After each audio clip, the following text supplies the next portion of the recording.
Hey y'all, welcome back to my channel. If this is your first time tuning in, my name is Latori and I am back today with another fragrance video. And so today I'm going to be talking about Flowerbomb, the new Flowerbomb Ruby Orchid by Viktor and Rolf. And I received this fragrance complimentary from influencer and Viktor and Rolf in exchange for my review. This video is not sponsored or a part of my obligations to review for them. These are just my thoughts. So let's get right into it. So I received this bottle about a month ago and I was really excited about it. One, because I didn't know anything about the Flowerbomb family, and it was just, I was excited to get a new bottle of perfume. So I sprayed it, and when I initially sprayed it, I did not like it. I did not like it at all, actually. And it, to me, was just very bland, very blah, and I don't know, it wasn't my thing. I'm usually someone that goes for more of a smoky, musky, heavy type of scent, and this is not that. This is very floral. It's a very juicy scent. It's very fruity, and when I first smelled it, I just felt like it was kind of juvenile. It kind of reminded me of like a body mist, but not like a good one. Just like something that you would have in like middle school that you would spray after gym or something like that. It's very specific, but that's what it reminded me of. And so I sprayed it, I smelled it, and I was like, that's that. I'm glad I didn't spend my money on it. And as the day went on, I continued to smell it. Just like I sprayed it, I always spray on my arm, and I just continued to smell my arm and smell my arm. And it really grew on me. I really started to enjoy it. And I received it, I don't remember what day it was, but whatever day I got it, I tried it out that first day and I wore it every day for a week after that. So I've truly tested this scent. And so let's get into kind of the breakdown of what this smells like to me. So upon first spray, it's floral and fruity. It's a very juicy, fruity sort of scent, which, like I said, is not my sort of thing. But I was happy about that because if I just had gone to Sephora, this is sold exclusively at Sephora or on the Viktor and Rolf website. And so if I had gone to Sephora, I would have completely skipped over this. I wouldn't have given it a chance. And because of that, this fills a void in my collection because I don't have anything else like this. I don't typically go for super fruity scents, and I don't usually go for overly floral scents. I've said that probably a million times on this channel that I don't like white florals, and we all know that orchids are a white floral. So this is just not something that would have been on my radar at all. The bottle is beautiful, and I would have thought, oh, that's a pretty bottle, and that's probably where it would have stayed. But after wearing this, it is still very floral and still very fruity, but because I don't have anything like that, like I said, it fills a void in my collection. And what I'm trying to do now with my fragrance collection is kind of look for things that are unique and not so much of the same thing, which is typically what I kind of buy or pick for myself. And this is a super feminine scent. I wouldn't call it juvenile like I initially thought. It is something that I think a lot of younger women and like girls would really enjoy. But I also think that this is something that's appropriate for really any age group. It is the fruity note that's in here is peach, but when I smell this, there's a slight hint of a peach, but it almost to me is more of like a grapefruit smell, but in a good way. I don't like how the actual grapefruit fruit smells, but this is almost like a citrusy, juicy, like blood orange grapefruit type of thing. It doesn't smell like oranges, don't get me wrong. Don't think that, but it's like a really juicy type of, that's the kind of vibe that you get. And you definitely get the floral notes in there, but it comes together really nicely.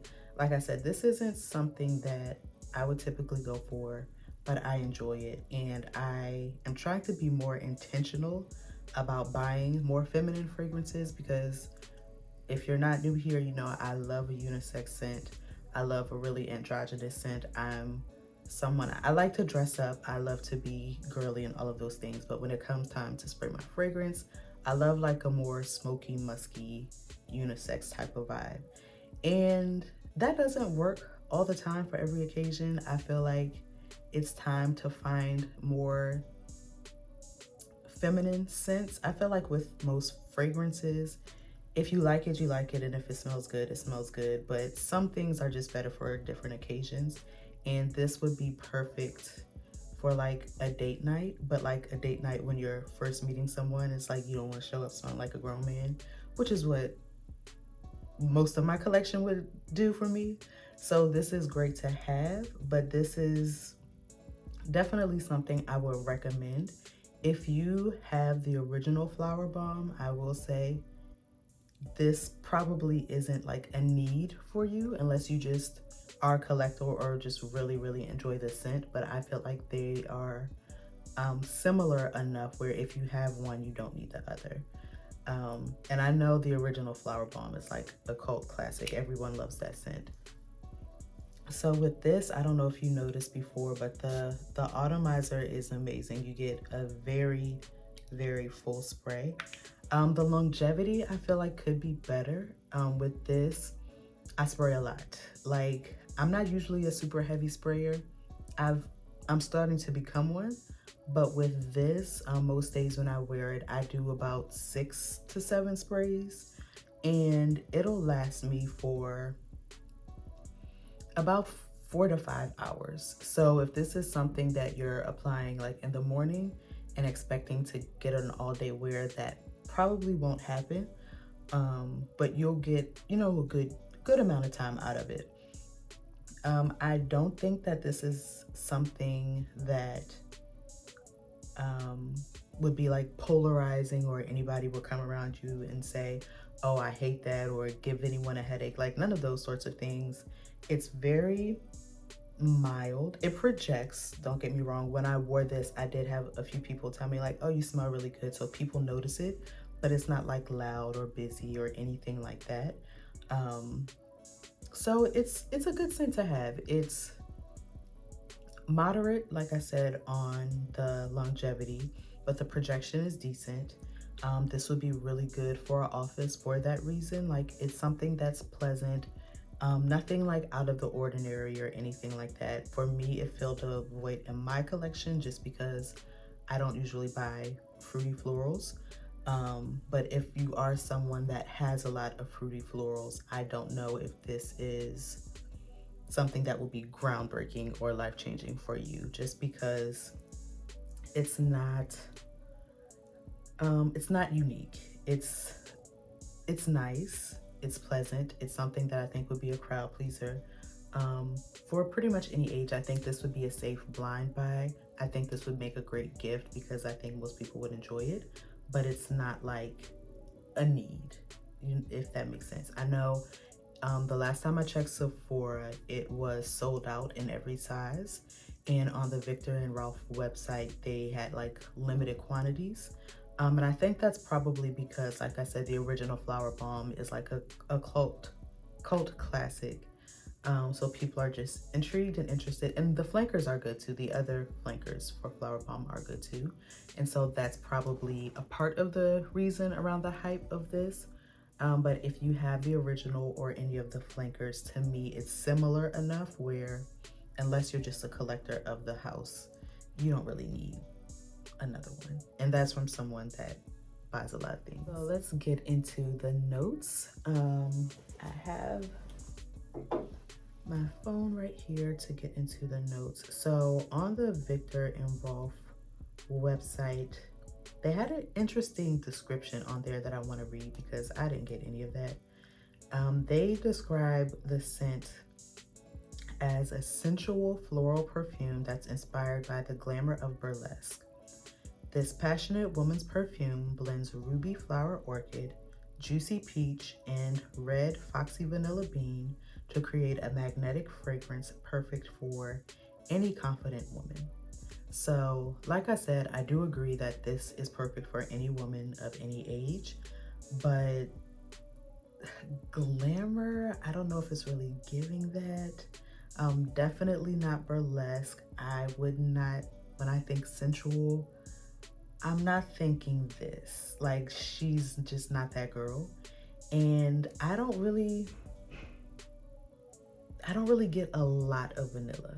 Like, to me, the peach and the floral notes are the star of the show here. Like, they might have some vanilla elements in there, but for me, that's not what my nose picks up at all. So if you are someone that's a vanilla lover and you see that, I don't know if you may be disappointed when you get this and smell it if you're looking for more vanilla heavy type of scent, because this is not that. So I was really surprised to read that description because glamour, burlesque, like, it just didn't give any of that to me. Maybe someone might smell something different if they were to smell it, but yeah, you definitely get the juiciness. They said juicy peach. To me, she's just not giving juicy peach. She's giving a juicy fruit, but not so much peach. Definitely orchid and all of that. I think that this is something that would be great for the spring and summer, but I received this in probably November, early December, November, something like that. And it's been cool here and it's performed very well. I'll continue to wear it throughout the winter and into the spring and summer. I think this is something that's great for any occasion. Like I said, they described it as a very sensual scent. She's just not that girl. This is something that you can easily take to work, school, church, out to dinner. Like, it's just a great all-purpose fragrance for anyone, any occasion. If you're looking for that sort of thing, then I think you should definitely try this. I know this also, it comes in a bunch of different sizes. This bottle is 1.7 fluid ounces, and it looks like that. You get a 1.7 fluid ounces. I was gonna say you get a good amount, but I'm sure if you have a few bottles, you know about how much that is. But I think it's very on brand for Viktor and Rolf. It fits into the family. I would recommend it unless you already have the original or one of the flankers, because like I said, this is not that different from those scents. I don't know if I showed you the box that it comes in, but the box is beautiful. The box gives burlesque and all of that. I don't know if that translates to the fragrance for me. But the box is strappy and it has the dramatic florals and all of that. It's really very pretty. It's like a raised embossed sort of situation that's happening. So yeah, that is my take on Flowerbomb Ruby Orchid by Viktor and Rolf. I don't remember what exactly the price range for these fragrances are. I don't know where it starts, but I will list that on the screen or in the description box somewhere. And I would say try it, check it out. If you're not into fruity florals, definitely try it in store. If you are into fruity florals, I think this is a safe blind buy. Even if you just want to get like a small travel size, because I think there is one or two sizes smaller than this one that you can test out. And yeah, that is it. So if you have made it to this point in the video, thank you so much for watching. Don't forget to subscribe, like, comment, share. Follow me on Instagram if you have not already for all of my thoughts and updates there. I usually share on my stories what fragrance I'm buying next there. So if you're into that sort of thing, please follow me, and I will see you in my next video. Thanks again for watching. Bye.